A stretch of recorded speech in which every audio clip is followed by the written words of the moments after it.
प्यारे बच्चों, आज हम पढ़ेंगे law of conservation of linear momentum. According to law of conservation of linear momentum, total linear momentum of an isolated system of interacting particles is conserved. Isolated system होता है system on which no external force is acting. Interacting particles में system में जो particles हैं वो एक दूसरे पर फोर्स एक्ट कर रहे हैं। Total momentum is conserved, remains constant. तो चलिए इसको प्रूव करते हैं। Consider N isolated system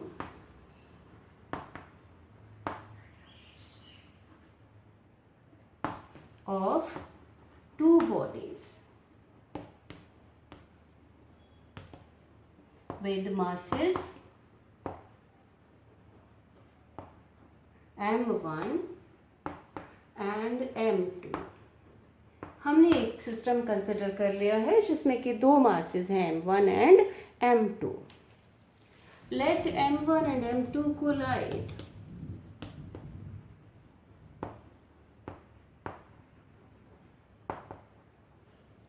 Say for time delta t। चलिए डिस्कस करते हैं। बिफोर कोलिजन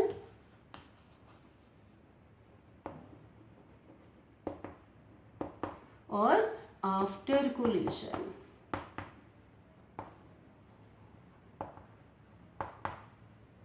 ड्यूरिंग कोलिजन जो है वो फोर्सेस एक दूसरे पर एक्ट करते हैं और वेलोसिटीज चेंज हो जाती हैं। तो चलिए बिफोर कोलिजन हम कहते हैं कि late u1 velocity of mass m1, u2 हमने कह दिया कि वेलोसिटी ऑफ मास m2। चलिए फाइंड आउट करते हैं total momentum.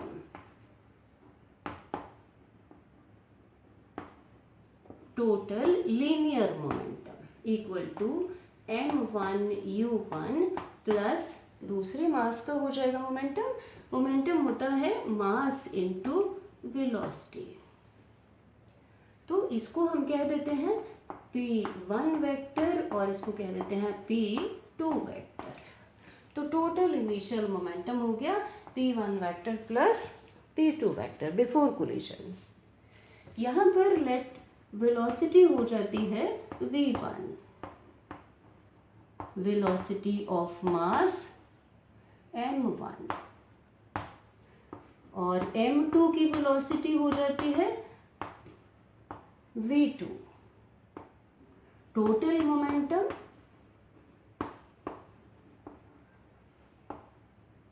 total linear momentum is equal to m2 m1 v1 plus m2 v2। तो इसको कह देते हैं p1 डैश और m2 v2 को कह देते हैं p2 डैश। चलिए अब प्रूव करते हैं कि total initial momentum equal to total final momentum. ये total final momentum is equal to total initial momentum according to Newton's second law of motion.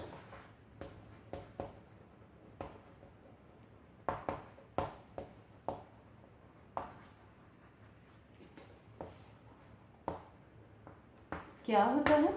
Rate of change of momentum is directly proportional to applied force. और जब हमने prove किया था तो हमने कहा था कि प्रोपोर्शनेटली साइन के is equal to 1।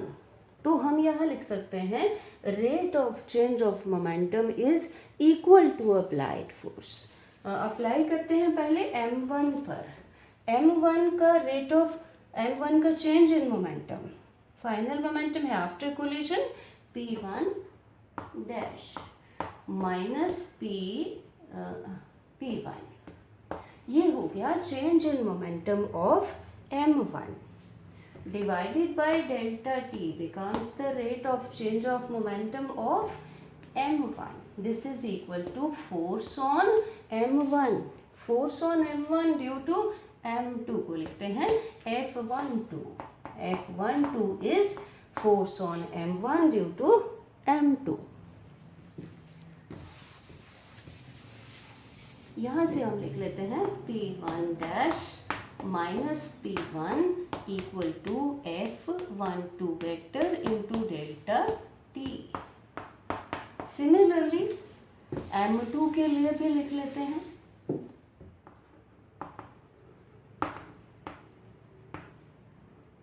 P2 dash minus P2 equal to force on M2. F21 क्या है?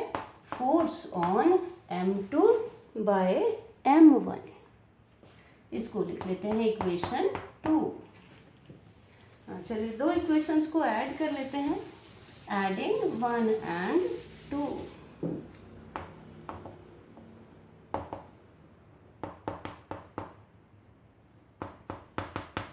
इधर हो जाएगा P1 dash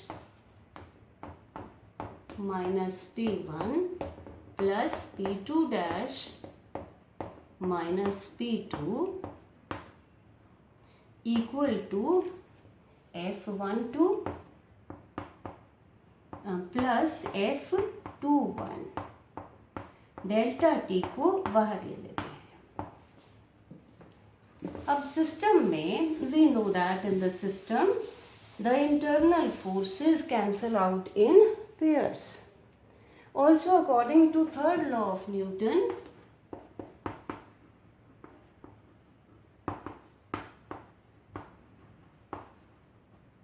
F12 vector equal to F equal to minus F21 vector. तो ये सम जो है वो 0 हो जाएगा. तो therefore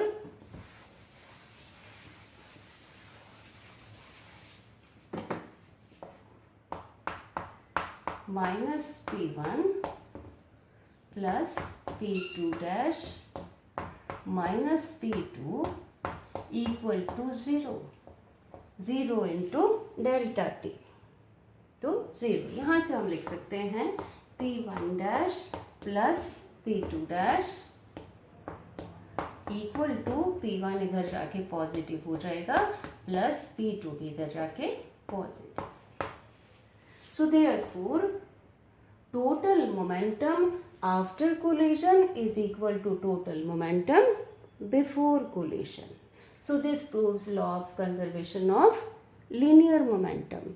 या हम कह सकते हैं कि और P1 vector plus P2 vector equal to constant. ये दो पार्टिकल्स के लिए, दो बॉडीज के लिए है. चलिए जनरलाइज करते हैं. फॉर ए सिस्टम ऑफ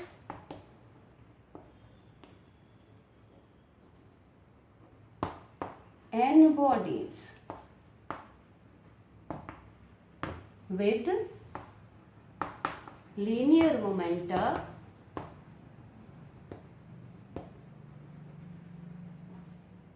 कितना? P1 P2 P3 and so on Pn vector, then we can write P1 vector plus P2 plus P3 plus so on Pn. This proves law of conservation. This is equal to constant.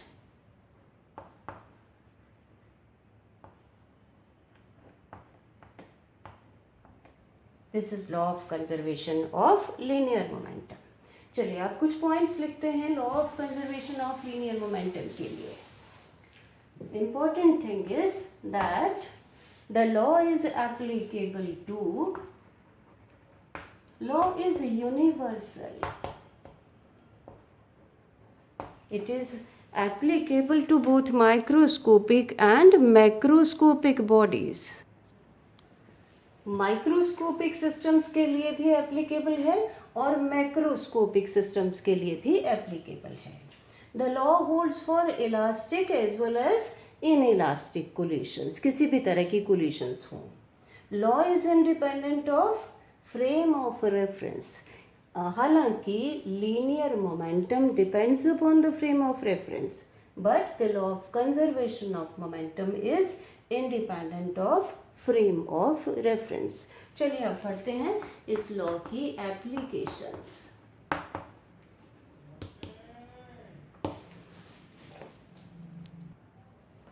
First application is recoil of gun. When a bullet is fired from a gun, the bullet moves in the forward direction and gun recoils. Gun moves in the backward direction. Let us find out the velocity of recoil of the gun. Let m is mass of bullet and capital M is mass of gun. चलिए अलग अलग से discuss करते हैं कि before firing कितना है momentum, total momentum, और आफ्टर फायरिंग कितना है.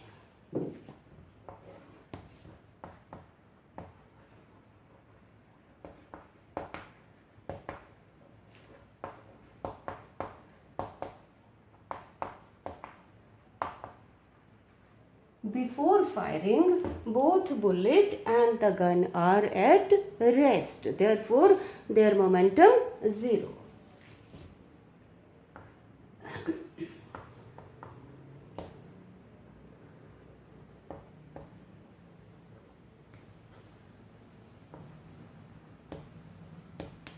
अब जब ये रेस्ट में है तो इनकी velocities 0. Total momentum, total linear momentum equal to bullet का momentum mass into velocity. Velocity 0, bullet का मोमेंटम 0, गन के velocity 0, m into 0 0, total momentum 0. After firing let v is the velocity of bullet and v, capital V, velocity of recoil of gun, वो velocity जिससे कि gun back आती है. Total momentum कितना हो जाएगा?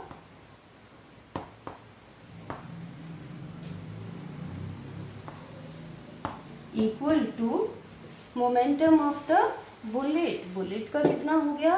m इंटू इसकी वेलोसिटी v प्लस गन का क्या हो गया? Capital M into v vector. अब हम लिखेंगे according to law of conservation of linear momentum, total linear momentum after firing equal to total linear momentum before firing. तो हम लिख सकते हैं mv plus capital M into V equal to 0. यहाँ से m into V equal to minus m into V. v निकाल लेंगे.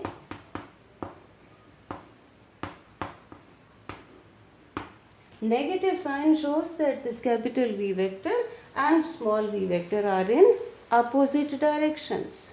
That is, we can say that the velocity of gun is opposite to that of the velocity of bullet. यहाँ पर इस v vector की वजह से, velocity of recoil की वजह से, shoulder of the person who is firing that can hurt. To protect his shoulder, to protect the shoulder from injury, M is made large, gun is made heavy, so that this v vector is small, so that the shoulder is not hurt. Secondly, और क्या कहते हैं? The gun is held tightly to the shoulder. In the rocket, fuel is burnt in the presence of some oxidizing agent. अब जब fuel burn होता है तो gases निकलती हैं, हॉट गैसेस और compressed gases, they come out through a narrow opening, exhaust nozzle. जब ये नैरो ओपनिंग से आती हैं तो they come out with large velocity and with large momentum, move downwards, and so to conserve the momentum the rocket moves in the upward direction. चलिए third application, explosion of a bomb. When a bomb falls vertically downwards, the horizontal component of its velocity is 0.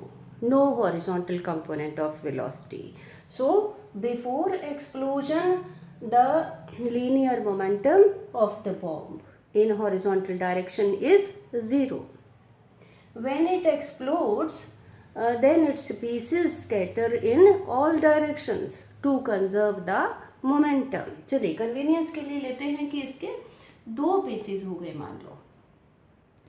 These two pieces will move in opposite directions. The lighter piece will move with larger velocity and heavier piece will move with smaller velocity to conserve the momentum. चलिए next इसी तरह की application, radio active decay और radio active disintegration. अब इसमें क्या होता है कि एक हैवी और अनस्टेबल न्यूक्लियस ब्रेक होती है, डिसइंटीग्रेट होती है into two moderately sized nuclei. अब ये जो दो न्यूक्लियाई हैं, ये न्यूक्लियाई भी अपोजिट डायरेक्शंस में मूव करती हैं। The lighter nucleus moves with larger velocity and the heavier nucleus moves with, ये दो फ्रेगमेंट्स हैं, दो nuclei. heavier moves with a smaller velocity to conserve the momentum because initial momentum in this case is 0. Nucleus is at rest. Nucleus जो break होती है, disintegrate होती है, वो पहले rest में है. And one more application, when a man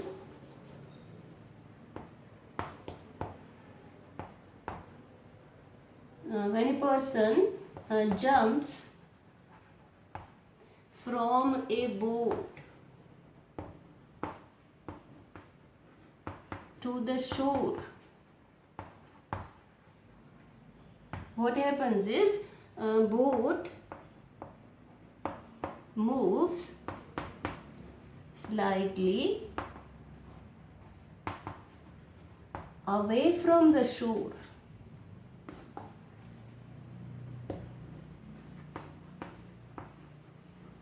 initially क्या है कि बोट का momentum, boat plus man momentum होता है 0। जब पर्सन जंप करता है तो बोट जो है वो to conserve the momentum moves in the opposite direction. चलिए इसको समझते हैं एक न्यूमेरिकल से। लिखिए, a man of mass 62 kilogram is standing on a stationary boat of 238 kilogram. Man is carrying a sphere of mass 0.5 kilogram in his hand. Calculate the velocity with which the boat will move when the sphere is thrown with a horizontal velocity of 12 meter per second. चलिए इसको solve करते हैं। इस problem में दो bodies हैं इस system में। One is sphere, mass of sphere is 0.5 kilogram, half kg का स्फीयर है। Velocity of sphere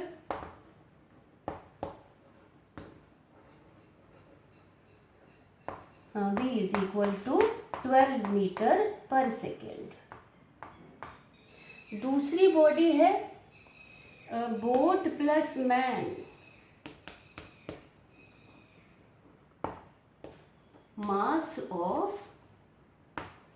boat and man, let us say m is equal to, boat का मास है 238 किलोग्राम और मैन्स मास is 62 किलोग्राम, तो ये हो गया 300 kilogram.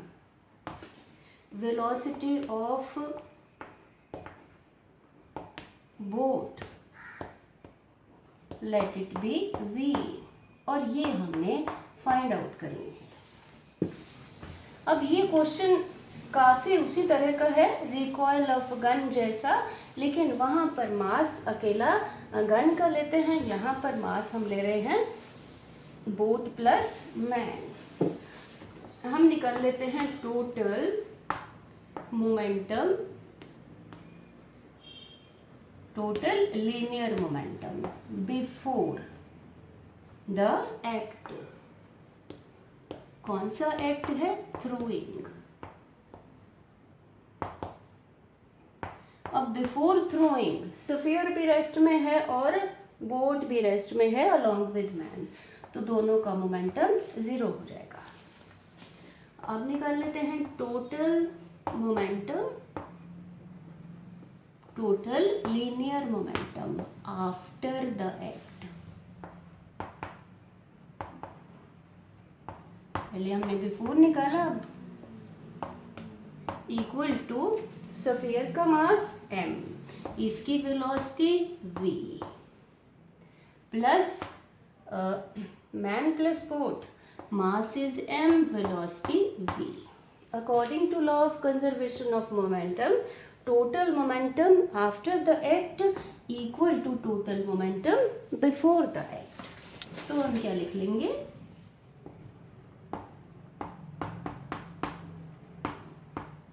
Equal to 0 minus m v vector, तो यहाँ से v निकाल लेंगे।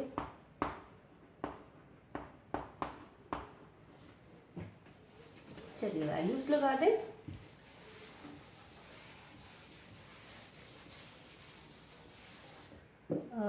v is equal to minus m कितना है? 0.5 into v is 12 मीटर पर second divided by 300। Total mass यहाँ पर यूज हो रहा है। यहाँ नीचे 100 बना लेते हैं ताकि डेसिमल शिफ्ट इजीली हो सके। 5 4 20 और ये 2, और ये आ गया 0.02 metre per second. Negative sign shows that the boat, the direction of the boat, the velocity of the boat is opposite to the velocity of the sphere. तो इस तरह से बच्चों आप और प्रॉब्लम्स भी सॉल्व कर सकते हैं। इस टॉपिक को अच्छी तरह से समझिए। Thank you.